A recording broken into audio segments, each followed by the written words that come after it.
Right, this is like an intermediate video I'm doing with this. From yesterday where I got steering collets and they were really good. I changed them over. Well, this is the next day and I got these part numbers. So I got that part number, a diff bevel set, which are these. I've used one out of them already. I got this set, which is the bevel shaft, which are these, and I've got a few sets because just in case they get worn down. This is what it looks like. The bevel set looks complete, so you get enough for 2 diffs, but I'm doing an upgrade. So you can see in here, that's the diff, how it comes standard. So if you ever had a Hobeo, usually they come with 4 across there. So that's how it comes standard. I think they should just come with 4. So what you do is, when you buy your bevel set, you get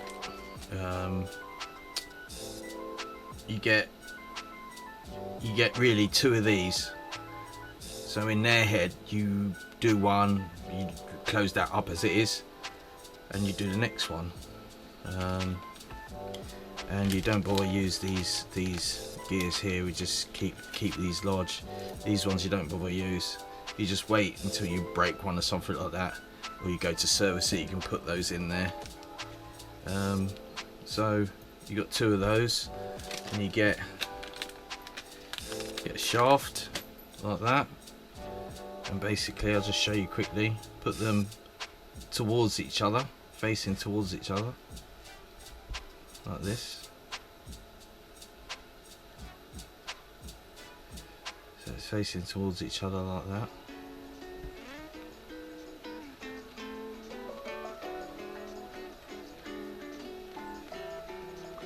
Like this.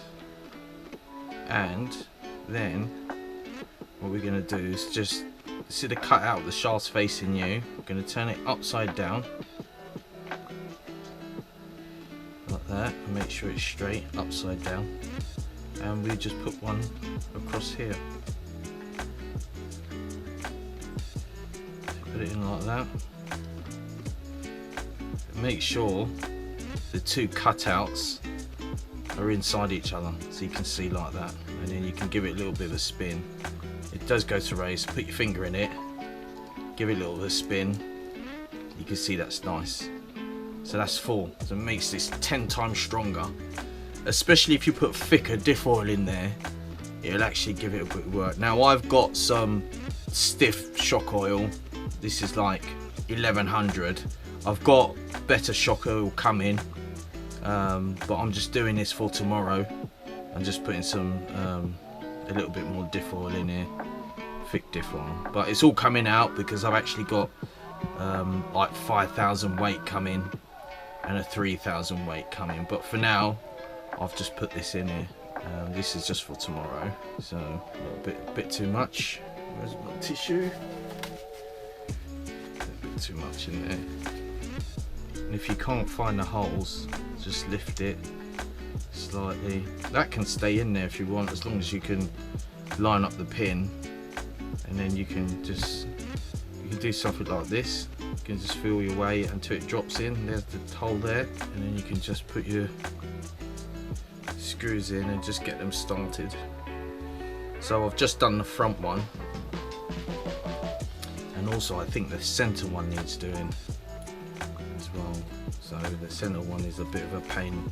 It's a bit of a pain to get out, but I do want to kill a couple of birds with one stone, because I need to take the engine out just to line the starter box up properly. That's what I'm going to do. I want to try and do it tonight. If I get too tired, then I'll stop. It seems to be going quite well. It's not so bad doing these out ones, but it's the center one. It's the center one I want to. So you just do these up bit by bit. Just do it until you're just touching the ring gear.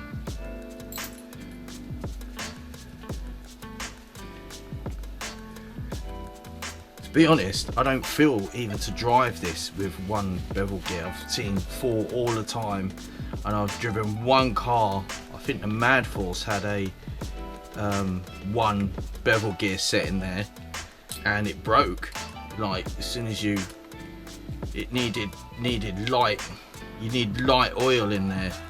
So I don't understand how people are putting, without doing this, people are putting like 5,000, 7,000, all that, because looking in this, it had just grease, not even oil.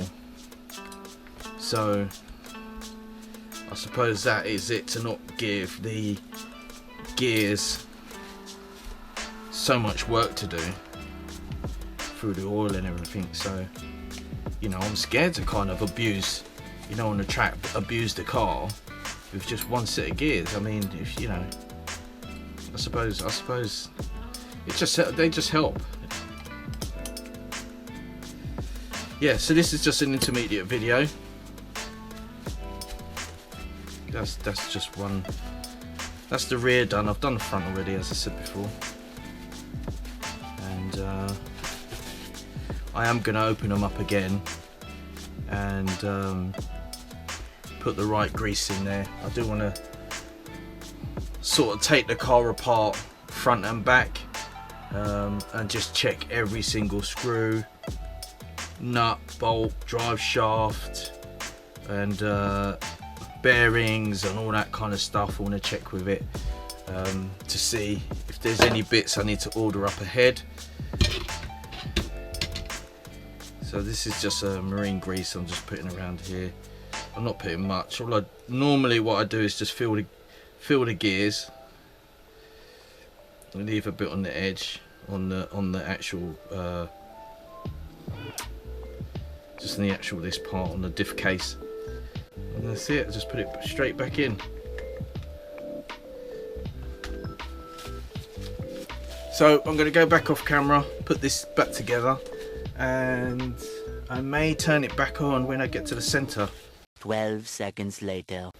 So I've got the center diff out now, and I'm just going to open this one up.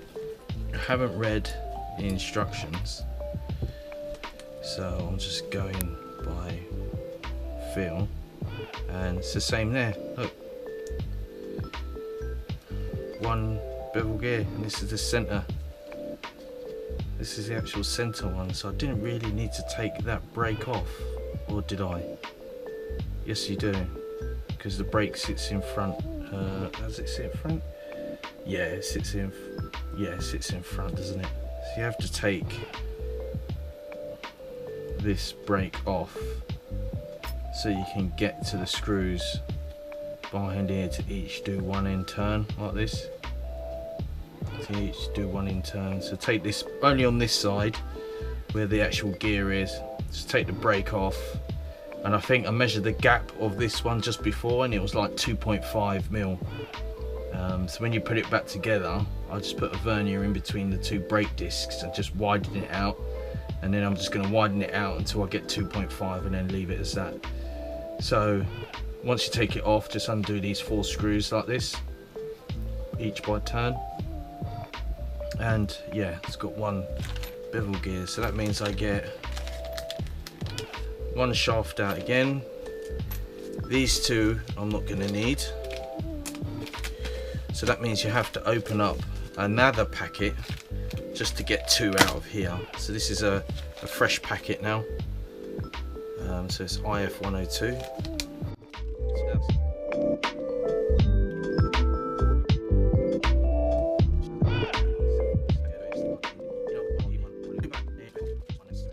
So basically same again, put the shafts pointing inwards, I mean the bevel gears pointing inwards, and then put your shims.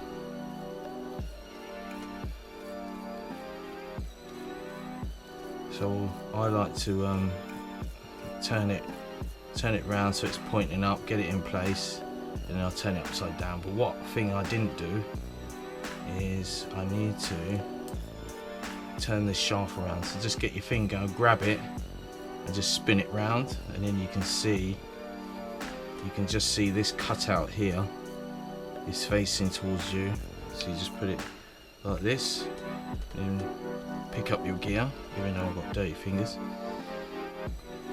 Pick up gear, make sure your shims are there. And I like to point it up and then turn it down 90 degrees. And then put it into the slot like that.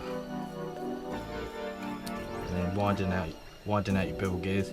And then you can see where this shaft is flush with that one. If it's not properly flush, just put your finger in the center and just spin the gears.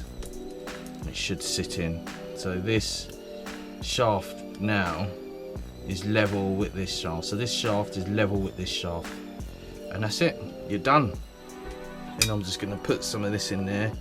Now I'm only doing this temporary, guys, so until I get the proper stuff. And it's just the same as again, just leave that on there. Sometimes it drops in, can drop it in and just line up the pin, but I do like to put a bit of grease on it so it sticks. Can put a bit of grease on the back side of this so it sticks to this, and then all you need to do is line up the holes. You can do that for the same for the gasket comes off. You can put just grease, a little bit of grease or silicone oil, and just stick it there, and then all you need to do is when you put it back, you just need to line up the holes. Look, and that's going down the holes. Sometimes if you get a little bit of oil on the brake pad, you can just use like brake cleaner, because brake cleaner it wipes it away, but also it dries really quickly and it gets rid of the kind of greasiness of it. So I'm just nipping them up now.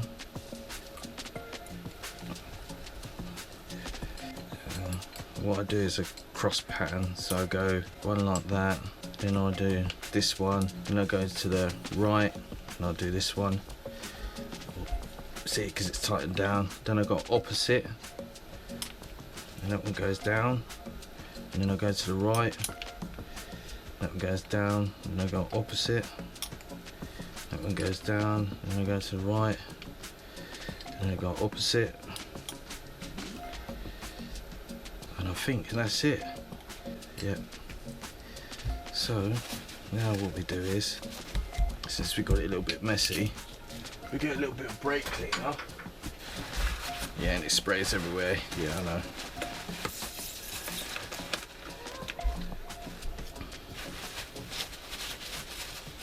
Kind of washes all away, and what it leaves behind it's dry. So you can see now it's drying. See?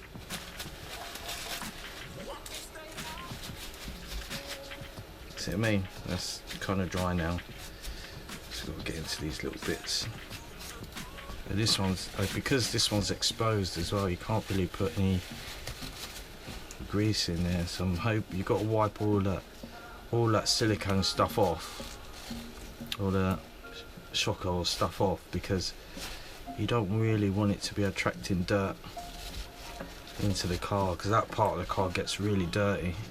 You can see from the brake, it's almost gone to back to its normal colour. That means it's dry. Yeah. So it goes like that, then you got that, then you got the disc, and then you got the screws in the other disc. So it's like that, and that's it. So I'll just keep on doing it up until I feel it's the same as the other one, and then what I do is just get my vernier, so I can put that in there like that. Widen it out 2.85, so let's do wind it in a little bit more, and I'm going between the brake discs, so that's 230 something, so I think that's about half a turn. Yeah, so that's 2.53. I'll do the same for the other side, that's 3.3. Do one full turn, 2.69, so I think that's like quarter of a turn, so that's to there. It's 2.7. We never measured it. Half a turn. Yeah, 2.53. So that's good. That's the same, almost the same as this one. It's 2. Yeah. So that's 2.49, 2.46. Sorry, battery ran out on the GoPro. So yeah, look, that's 2.56. and that's 2.61, so I'm going in a little bit more. 2.56, 2.55, 2.45. See what it does on this side. 2.46, so that's good. I don't think that's snatching at all. Let's have a look. No, it's not. That's good. So that's about it really. I'm gonna put my car back together. So yeah, I'm gonna put the diff back in. I think it goes like that on the top. Take this top bit out first. Then I took this bit out, and then I managed to move the servo and swing everything out the way. I took it out from the bottom, but I'm going to do the opposite because I don't really want to take the engine out, but I know I have to with that start box, so I'm not going to put this in just yet. I just want to see if these drive shafts are the same. No, so the rear one is longer than the front, so I know that. And I'm going to take the engine out and put the gear back in, and then we're going to do it on the start box. But I'm not going to show you that in video because the start box stuff it's pretty boring. But yeah, I'm hitting the side of the start. I can get it to start, but it's just not perfect, so I'll be back.